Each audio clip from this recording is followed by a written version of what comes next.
Tracker 2 ni nima minus tomoni bor, nima plus tomoni bor? Siz bitta like bosib, kommentariyaga yozib qoldiring.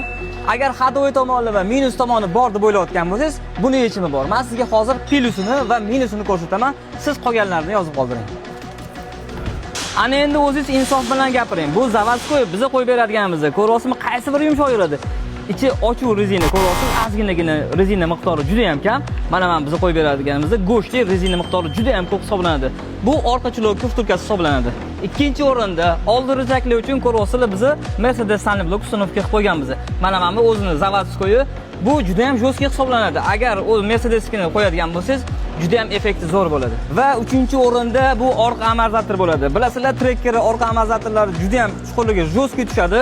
Bu bir yoq tomonlama ishlaydigan amortizator bo'ladi. Bizni maqtashga arzigulik bo'lgan tralli amortizatorlarni qo'yib beryapmiz. Qarang, mana shu holatda bo'ladi.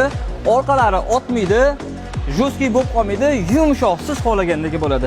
Bu hadvoy setlarimiz probegi kamroq yurgan trekkerlar uchun. Agar sizning trekkeringiz probegi kattaroq bo'ladigan bo'lsa, qo'shimcha zapchasta qo'shiladigan bo'lsa, o'shanga qarab hisoblanadi. Aynan mana shu setimiz siz uchun atigi 2 million so'm evaziga qilib beramiz. Endi siz kommentariyada fikringizni yozib qoldiring. Tracker yaxshi mashinami yoki yomon mashinami? Bitta like bosib qo'yishim esdan chiqmasin. Joningiz sog' bo'lsin.